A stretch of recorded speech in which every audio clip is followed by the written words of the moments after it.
o Antônio Barra Torres, ele que é diretor-presidente da Anvisa e está nos atendendo mais uma vez. A gente já começa agradecendo pela paciência e pela presença mais uma vez aqui no Bora Brasil, viu, presidente? O Antônio, muito boa tarde, seja bem-vindo ao nosso programa. Boa tarde. Boa tarde, Joel. Boa tarde, Ana Paula. Agradeço, em nome da Anvisa, essa oportunidade de falarmos com a Rádio Bandeirantes, com os ouvintes da rádio, e poder tirar aí alguma dúvida que eventualmente exista nesse processo das vacinas. Realmente é um assunto muito importante nesse momento. Com certeza. Estou à disposição, vamos lá. Boa. Ô, Antônio, hoje eu perguntei para o nosso correspondente lá nos Estados Unidos, o Eduardo Barão, o seguinte, é a mesma pergunta que eu farei para o senhor agora. O que significa o FDA, que seria a Anvisa brasileira, aprovar lá nos Estados Unidos a vacina da Pfizer, né? O FDA liberando a vacina da Pfizer para ser inoculada na população norte-americana. O que significa isso para a gente aqui, para o Brasil, para a Anvisa? Já seria um passo muito grande ou a Anvisa precisa seguir os seus próprios caminhos para ter a certeza que aquela vacina é sim segura? Lembrando que essa vacina também está em testes aqui no Brasil, sim, né? Bom, Joel e Ana Paula, primeiramente essa informação que está sendo noticiada, ela vem por um canal de imprensa, claro, um canal respeitável, mas as agências reguladoras, o FDA, a Anvisa, a agência europeia, chinesa, japonesa, canadense, todas elas, enfim, têm canais também de comunicação. Então, por exemplo, por esses canais oficiais de comunicação, nós ainda não recebemos essa notícia, sem querer desmerecer nem desqualificar nenhuma fonte que vocês tenham ou que a imprensa tenha, mas a nossa comunicação oficial ainda não deu detalhes ou não deu conta desse fato que está sendo noticiado em relação ao FDA e à Pfizer. Quanto à segunda pergunta, o que isso modifica aqui para o Brasil? Rigorosamente nada. Nós temos testes em andamento no Brasil, não temos até o presente momento nenhuma comunicação da Pfizer no sentido de que devam ser alterados desta ou daquela maneira, portanto, esses testes prosseguem. E é sempre importante lembrar que existem diferenças entre as populações e justamente por isso existem agências reguladoras praticamente nos grandes países do mundo, todos eles possuem suas agências que avaliam essas especificidades da sua população e em função disso, não necessariamente aquilo que está registrado para um país é aplicável para outro. Esse detalhamento é muito importante. Então, quanto a essa questão que foi noticiada, nós temos uma postura de tranquilidade nesse momento e certamente se houver alguma informação oficial pelas agências, pelo FDA, por exemplo, com quem temos uma interlocução muito boa, muito fácil, nós aí então teremos e estaremos aptos a divulgar através da imprensa, se for o caso, mas até o momento não temos nada oficialmente disso. Sim, o Antônio, na realidade foi uma antecipação, né? Nós tomamos conhecimento de que a própria Pfizer deverá pedir nos próximos dias essa autorização para o FDA. Então, qual que é a minha dúvida, né? Vamos supor, a vacina está sendo testada lá nos Estados Unidos, se encerrou hoje, vamos supor que eles encerraram os testes hoje, aí fez o pedido para o FDA aprovou. Olha, a vacina já está pronta e pode ser inoculada nos cidadãos norte-americanos. E a vacina também está sendo testada aqui no Brasil. Quem decide se os testes devem continuar aqui no Brasil ou não? Ou avalia de novo os resultados que aconteceram nos Estados Unidos? É a Pfizer ou a Anvisa?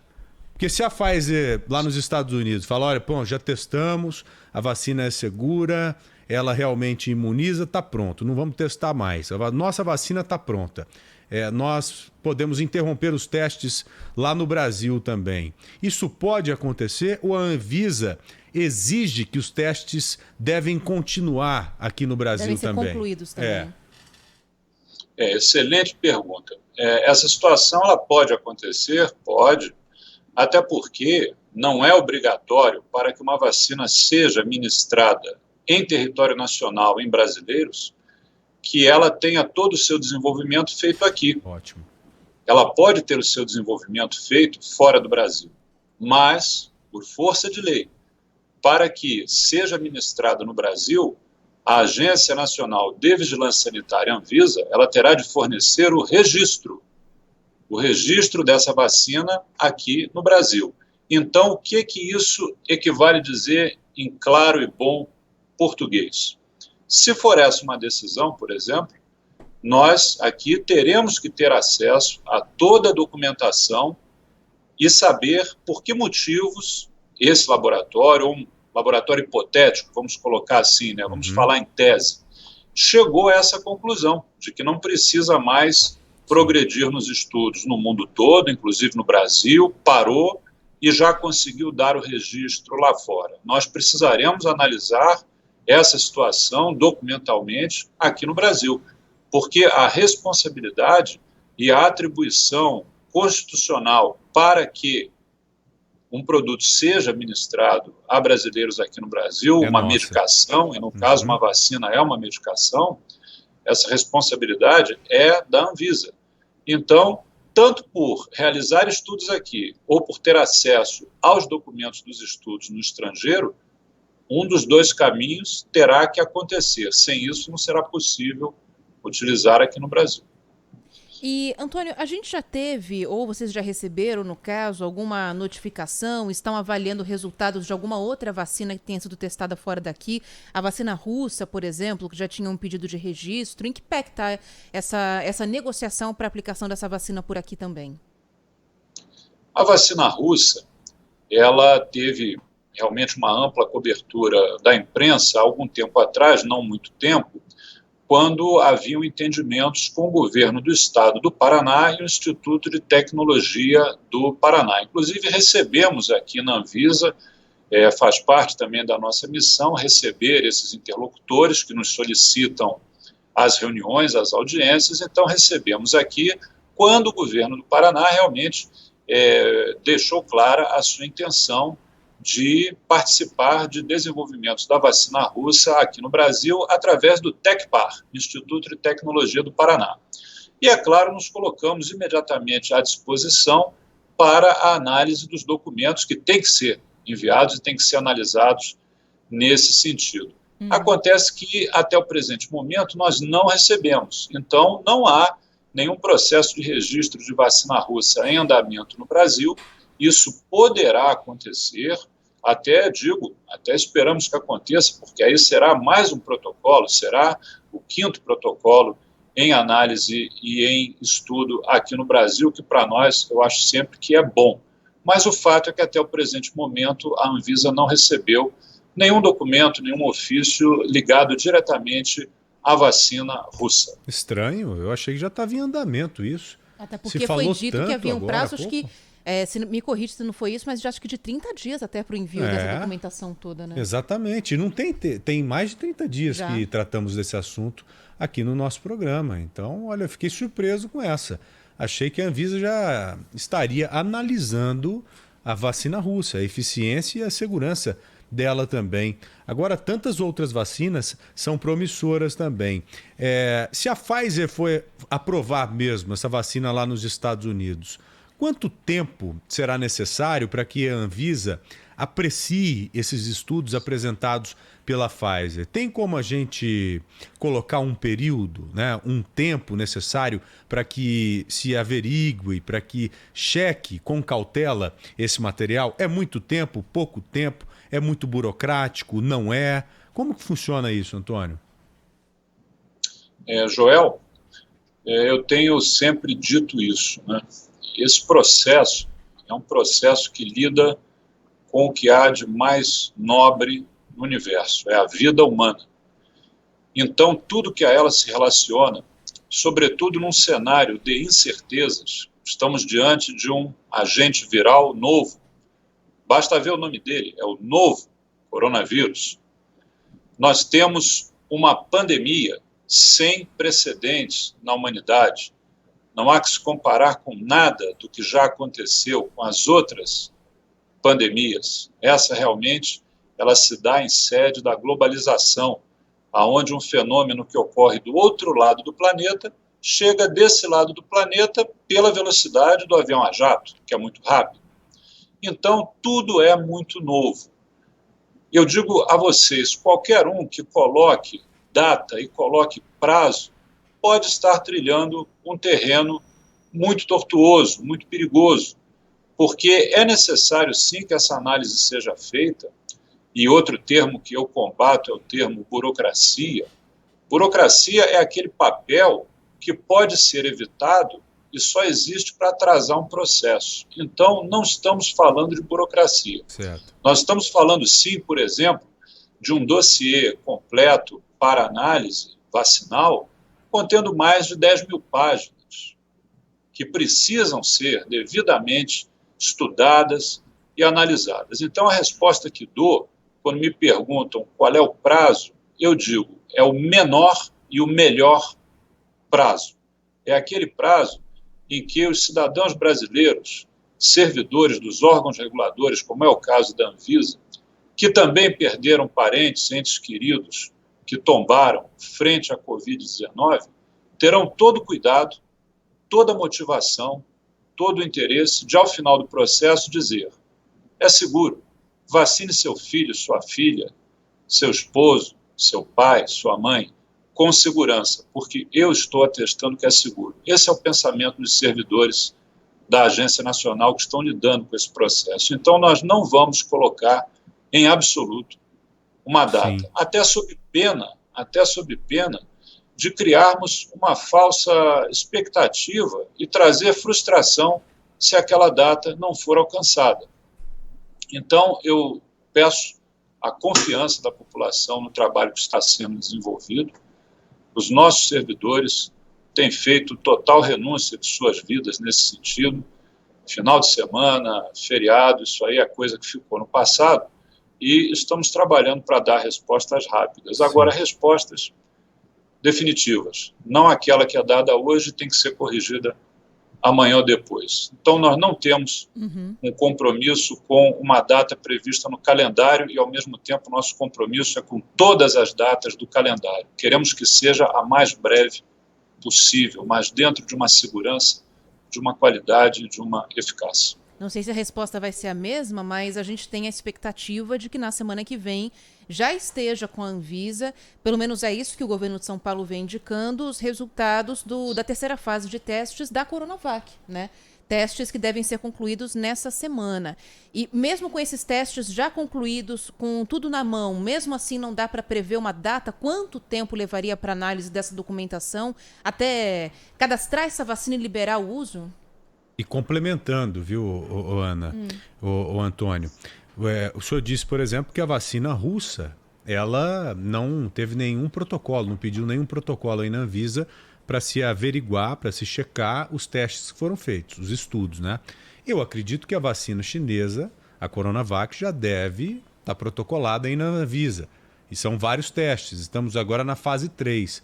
Vocês já analisaram a fase 1, a fase 2? Só está dependendo de analisar a fase 3? Então, por isso que eu disse que pode complementar a pergunta. Ou isso é feito de uma vez só, né? Todas as fases. Verdade. Pois não, Antônio. Sim, vamos lá, nós temos 4 protocolos vacinais registrados, vamos dizer assim. Registrar, esse verbo é perigoso porque induz o ouvinte a pensar que é um processo de registro e ainda não é. Então, vamos lá. São 4 protocolos que vieram para a Anvisa, todos os documentos, todas as reuniões prévias, tudo isso já aconteceu, e temos aqui, então, 4 protocolos. Nós temos o da AstraZeneca, laboratório AstraZeneca, através da Fiocruz, que está atrelada à Universidade de Oxford. Nós temos também o protocolo do Instituto Butantan, que é ligado, no caso desse desenvolvimento, esse protocolo vem da empresa Sinovac, de origem chinesa. Temos também da Pfizer-BioNTech e temos também este outro da divisão Janssen, da Johnson & Johnson, sendo que esse encontra-se temporariamente suspenso, está paralisado, em face de um evento adverso grave que aconteceu no estrangeiro, com um dos voluntários que estava submetido a teste. Todos esses 4 protocolos, eles se referem à fase 3, portanto, a fase 1 e a fase 2 já superadas. Então, estão diante da fase 3, fase de estudos clínicos em seres humanos, em voluntários que aceitaram e se submeteram a uma triagem prévia e, portanto, estão recebendo ou placebo ou vacina. É, de fato, a fase final.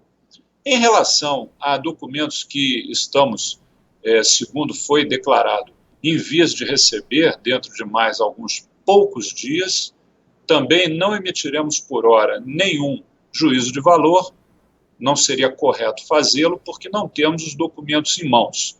Esse trabalho regulatório e o trabalho regulatório de vacinas em sede de pandemia é de extrema seriedade. Não contribui em absolutamente nada emitirmos conceitos que, porventura, dentro de 48, 72 horas, tenham que ser corrigidos. Isso só contribui para o aumento de um estado confusional. Nós não gostamos disso, não trabalhamos com isso. É muito prudente. Posso dizer-lhes que, após recebermos a documentação que deverá chegar, segundo o que foi declarado, nos próximos dias, possivelmente na segunda-feira, aí sim teremos a análise com o material em mãos e será muito transparente e correto aí sim emitir qualquer juízo de valor ou opinião para os senhores integrantes da imprensa brasileira. Entendemos. A fase 1, por exemplo, de uma dessas vacinas, a Coronavac, a fase 1, quando foi levada aí para a Anvisa, quando os estudos foram levados para vocês, quanto tempo demorou para analisar, o Antônio? Ele vai apertar, dias... Antônio, não desistiu. Não, quantos dias, por exemplo, ou meses, né, levaram para vocês analisarem a fase 1 ou a fase 2?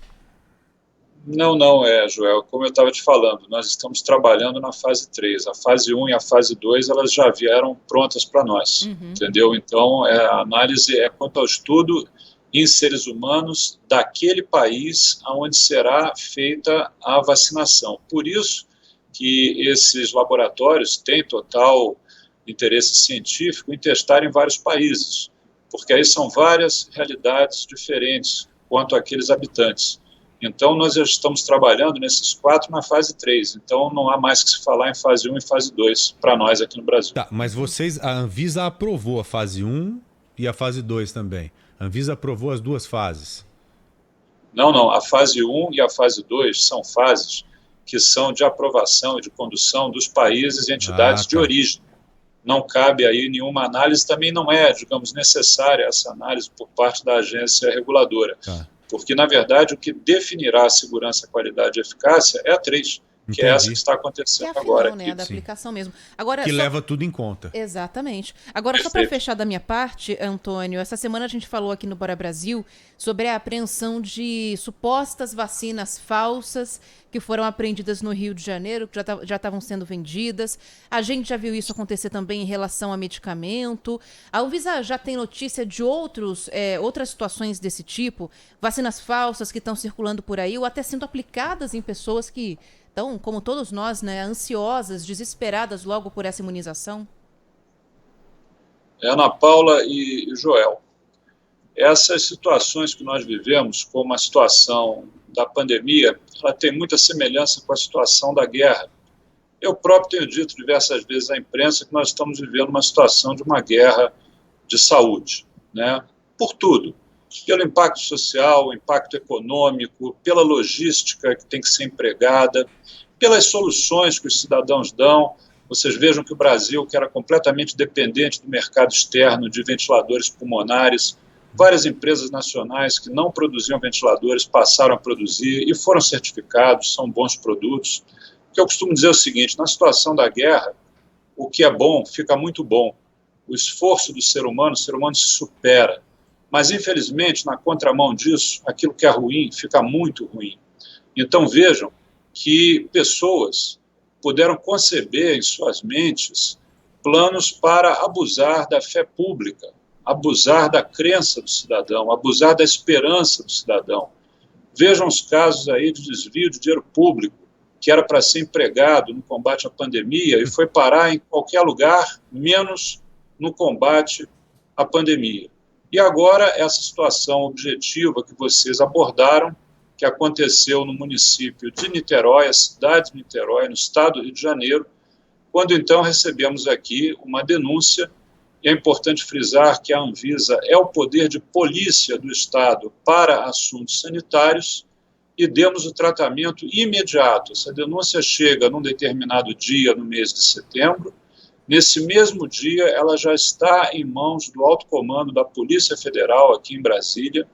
Essa informação foi complementada 5 dias depois, fruto de uma segunda denúncia, e graças a um trabalho exemplar e imediato da Polícia Federal, os envolvidos estão agora tendo que enfrentar a justiça.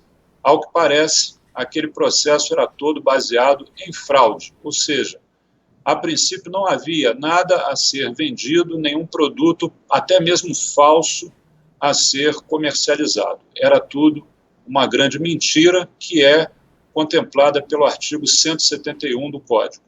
É um estelionato. Em princípio, é isso que se tem. A investigação prossegue e, claro, se surgir outro enquadramento, ele será devidamente divulgado. O que é importante frisar à população é o seguinte: não acredite nesses contos de fada. Não existe, no momento, nenhuma vacina sendo comercializada no Brasil. Se souber notícia disso, afaste-se e denuncie, porque estará diante da prática criminosa, prática delituosa e precisa ser confrontada com a lei. Não, e na entrevista que fizemos agora com o senhor, ficou muito claro isso, né? Como é complexo o assunto. Não é tão simples assim colocar uma vacina no mercado, uma vacina para imunizar a população de um país e de um planeta. Então deu para perceber que ainda temos muito tempo até que a vacina fique disponível, ou seja, disponibilizada para a população brasileira. Não sei se muito tempo, mas alguns dias ou alguns meses. Vamos torcer para que tudo corra da melhor forma possível e no menor, e no menor espaço possível também, né? Estamos aqui na torcida. Queria agradecer imensamente ao Antônio Barra Torres, ele que é diretor-presidente da Anvisa, por essa entrevista esclarecedora, viu, Antônio? Muito obrigado. É sempre um prazer conversar com o senhor. Muito obrigado, Joel. Muito obrigado, Ana Paula. Aproveito aqui para lembrar do ditado, né, que quem sai aos seus não degenera. Está aí o Joel da Atena e falo muito com o grande da Atena, com o da Atena Pai. Depois que eu me retirar aqui do ar, vocês certamente vão continuar, já que eu estava ouvindo a conversa de vocês, sobre o tal do quero-quero que atacou, parece que alguns integrantes aí da rádio. Foi. Olha só, eu vou aliviar o lado dele, tá? O quero-quero, quando ele tem filhote no ninho, ele se torna muito agressivo. Ele dá uns rasantes na cabeça do cidadão, ele tem uns aguilhões ali nos pés, tá vendo? E machuca mesmo, viu? O troço é sério, então não pega pesado com ele não, porque ele com certeza tomou uma aguilhada dessa aí na cabeça e dói pra cachorro, tá bom? Ainda bem que ele ficou com medo, doutor, e saiu correndo. Agora eu falei pra ele o seguinte, fora do ar, mas agora eu vou falar no ar. Eu não acredito. Que ele tem que tomar cuidado, não é com o quero-quero, é com o híbrido. Porque o quero-quero, às vezes ele cruza com o pica-pau. E dá um pássaro bravo pra caramba. Ele falou, Joel? Eu falei, Ele fica com um bico grande pra caramba, assim, o bico do pica-pau, que é utilizado para furar árvore, né? Então você fica esperto. Ele falou assim, olha, Joel, eu acho que era esse, viu? Eu acho que era o híbrido, porque ele era grande pra caramba e veio correndo, voando em cima de mim. Que nem entendeu ficou assustado que nem entendeu a piada. Eu vou deixar essa discussão para os ornitólogos, aqueles que entendem bastante de aves. Eu vou ter que declinar a minha ignorância no tema.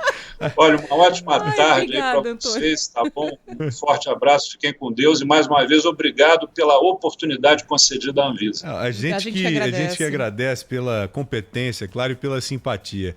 Um grande abraço, viu, doutor? Bom final de semana ao senhor. Um abraço igualmente, Joel, Ana Paula. Um abraço. Até mais, Valeu, obrigada. Querido.